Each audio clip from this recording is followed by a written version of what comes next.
Hello दोस्तों, आज भी चैनल में आप सभी का स्वागत है। हम यहाँ पर बताएंगे अभिवादन, ग्रीटिंग, ठीक है, किस प्रकार से हम इसको इंग्लिश लैंग्वेज में उपयोग करेंगे, कब कब और कैसे कैसे।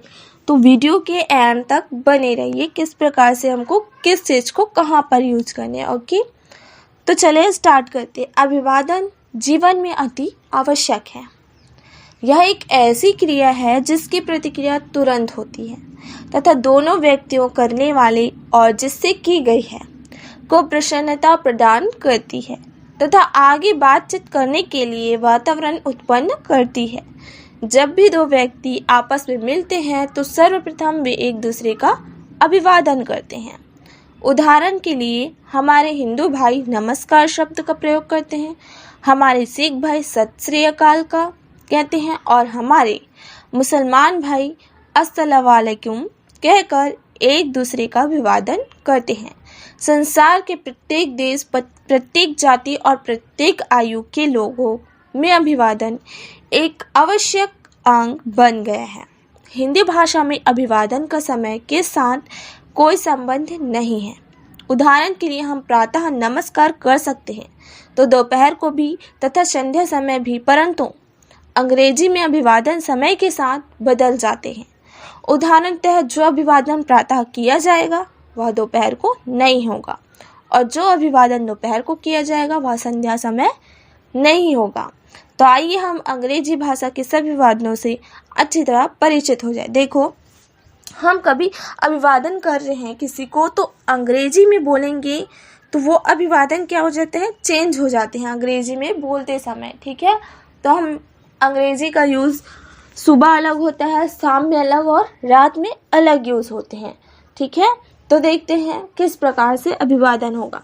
तो अभिवादन और उनका समय किस तरीके से होगा।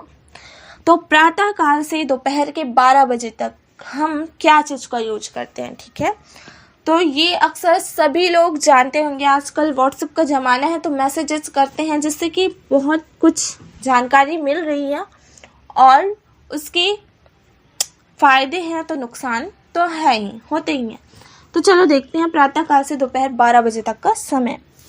प्रणाम माता जी, अब इसको हम इंग्लिश में क्या कहेंगे, good morning mother. Okay, second बोलेंगे आशीर्वाद बेटी अथवा प्रसन्न रहो बेटी। अब बेटी के लिए क्या किया जाता है, डॉटर का यूज़ किया जाता है। ओके, तो गुड मॉर्निंग डॉटर, ठीक है।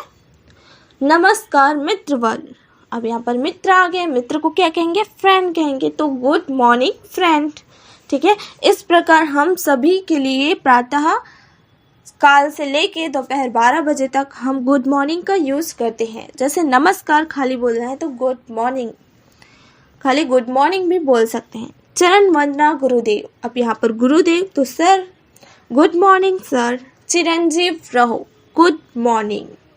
प्रणाम शर्मा जी, अब यहाँ पर शर्मा जी आ रहे हैं तो गुड मॉर्निंग मिस्टर शर्मा, ठीक है। सदा प्रसन्न रहो, तो इसके लिए भी हम गुड मॉर्निंग का यूज कर सकते हैं। तो ये था आपका प्रातः काल से दोपहर 12 बजे तक का समय जिसमें हम बोलते हैं गुड मॉर्निंग। ओके, अब उधर आप बैक में सर, माता जी, जिसको बोलना है गुरुदेव या फिर माता जी को तो मदर एंड सर ऐसे करके लगाने हैं गुड मॉर्निंग के बाद। ओके, अब आपके हैं दोपहर 12 बजे से शाम के 5 बजे तक हमको क्या कहना है। तो दोपहर 12 बजे से लेके शाम 5 बजे तक हम बोल देंगे प्रणाम पिताजी, इसको हम कहेंगे गुड आफ्टरनून फादर, ठीक है। गुड आफ्टरनून फादर कब कहेंगे, 12 बजे के बाद से शाम 5 बजे तक हम गुड आफ्टरनून का यूज़ करेंगे, ठीक है। वैसे चिरंजीव रहो तो गुड आफ्टरनून बेटे लगा रहे हैं, चिरंजीव रहो बेटे तो सन लग जाएगा, ठीक है। गुड आफ्टरनून सन। नमस्कार बहन जी तो गुड आफ्टरनून सिस्टर, नमस्कार के लिए सिर्फ गुड आफ्टरनून। चरण वंदना गुरु जी तो गुड आफ्टरनून सर।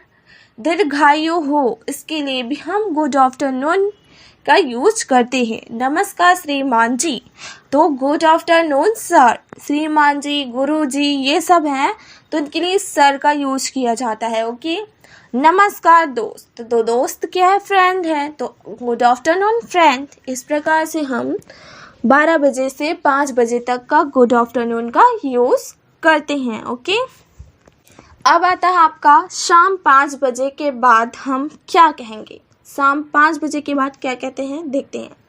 प्रणाम चाचा जी, इसको हम बोलेंगे गुड इवनिंग आंटी। ओके, आशीर्वाद गुड इवनिंग। नमस्कार भाई, गुड इवनिंग ब्रदर। नमस्कार, गुड इवनिंग। चरण वंदना चाचा जी, तो चाचा जी को हम इंग्लिश में क्या कहेंगे, गुड इवनिंग अंकल। चिरंजीव रहो, गुड इवनिंग। अच्छा श्रीमान जी, अलविदा, good day to you sir. क्या कहेंगे, अच्छा श्रीमान जी अलविदा को good day to you sir. Okay, अच्छा अब जाने दीजिए, इसके लिए हम बोलेंगे okay now permit me to go. Okay, तो इस प्रकार से हम यूज़ करते हैं शाम 5 बजे के बाद के लिए। अब आ गई रात्रि। रात्रि में विदाई किसी समय है ना। अब रात्रि में हम कोई 7 बजे से हो जाता है, कोई 8 तो कोई 10, कोई भी टाइम रात्रि में 12 बजे के बाद कोई भी टाइम है ना, किसी से अलविदा लेते समय हम क्या करते हैं, गुड नाइट का यूज़ करते हैं। तो रात्रि में विदाई के किसी समय हम गुड नाइट का यूज़ करेंगे, है ना। तो देखते हैं किस प्रकार से यूज करना है इसको। अच्छा श्रीमान जी विदा, तो गुड नाइट सर। ओके, सुहानी सपनी आए प्रिय, तो स्वीट ड्रीम डार्लिंग। इस प्रकार से इसका यूज करने हैं, ठीक है। अब देखते हैं दिन या रात किसी भी समय, दिन या रात किसी भी समय हम क्या यूज़ करते हैं, जनरली बाय का यूज़ करते हैं या फिर गुड बाय का यूज़ करते हैं, बाय बाय। इस प्रकार से सी यू अगेन, इस प्रकार से हम दिन या रात किसी भी समय इस चीज़ का प्रयोग कर सकते हैं। तो चलो देखते हैं। अच्छा विदा मित्रों, इसके लिए हम बोलेंगे गुड बाय फ्रेंड्स। ओके, आपको भी विदा, बाय बाय। विदा प्रिय, फॉरवेल माय लव, ठीक है। अच्छा फिर मिलेंगे, सी यू अगेन।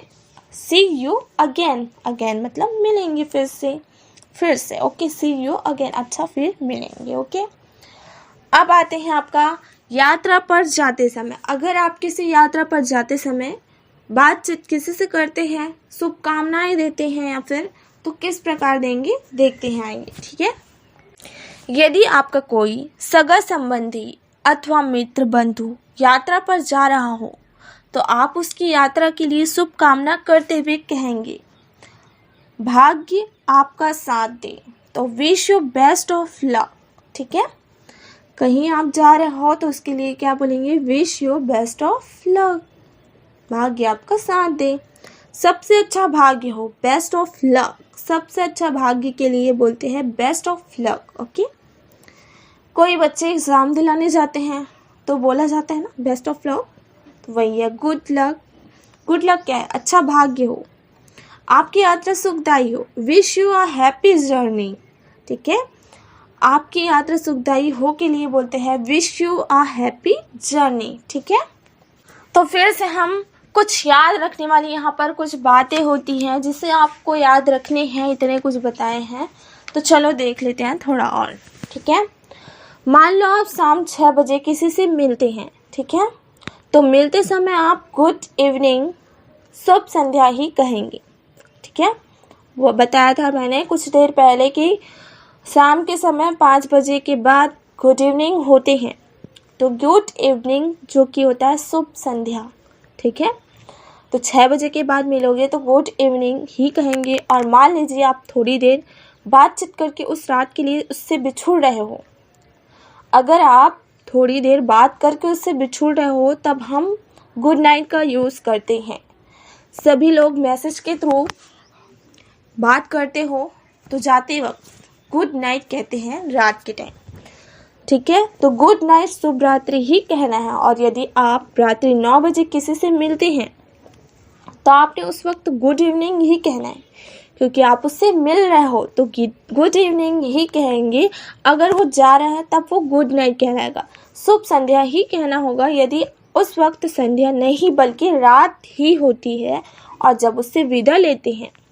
देखो अगर रात भी रहे ना, तुम मिल रहे हो उस टाइम गुड इवनिंग कहेंगे, फिर उनसे जाते टाइम उनको गुड नाइट कहेंगे, तो उनसे विदा लेते हैं तो फिर आपने उसे गुड नाइट अर्थात शुभ रात्रि कहना है।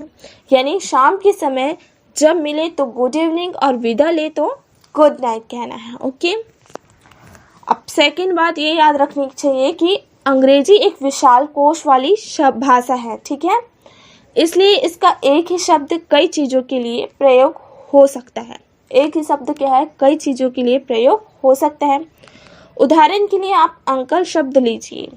इस शब्द का प्रयोग चाचा, ताऊ, फूफा, मामा, मौसा, दादा अपने से काफ़ी बड़े आयु वाले व्यक्ति के लिए किया जाता है, ठीक है।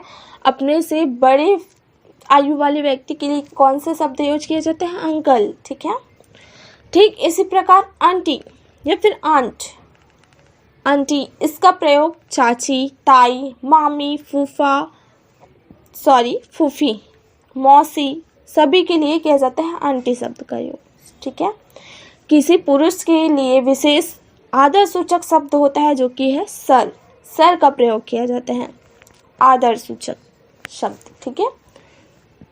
और किसी भी स्त्री के लिए आदर के लिए आप मैडम शब्द का प्रयोग कर सकते हैं। ओके, चचेरे, ममेरे, मौसेरे या फुफेरे भाई बहनों के लिए कज़न शब्द का प्रयोग किया जाता है। भाई बहनों के लिए जैसे चचेरे, ममेरे, फुफेरे, ये जो भाई बहन होते हैं उनके लिए हम किसका यूज करते हैं, कज़न शब्द का प्रयोग कर सकते हैं। स्मरण रखिए, कज़न के साथ ब्रदर या सिस्टर शब्द मत लगाइए, ठीक है, ब्रदर या सिस्टर शब्द मत लगाइए। कई लोग बोलते हैं कज़न सिस्टर, कज़न ब्रदर, ऐसा, तो ये शब्द इनके साथ ना लगाइए। कुछ स्त्रियां के हस्बैंड अर्थात पति के लिए संक्षेप रूप में हबी का प्रयोग करते हैं। किसका प्रयोग करते हैं, हबी शब्द का। ओके, तो ये था आपका जो कि है हमको क्या करना है, आदरपूर्वक शब्द जिसको बोल सकते हैं अभिवादन, ग्रीटिंग। तो इस प्रकार से इन शब्दों का प्रयोग किया जाता है जो कि इस स्टेम में किया जाता है। तो यह वीडियो पसंद आया तो please like, subscribe and share ज़रूर कीजिए, और ऐसे ही आपको वीडियो चाहिए तो प्लीज़ कमेंट करके ज़रूर बताइए, हम आपके लिए ऐसे ही वीडियो लाएंगे। Okay, thanks for watching.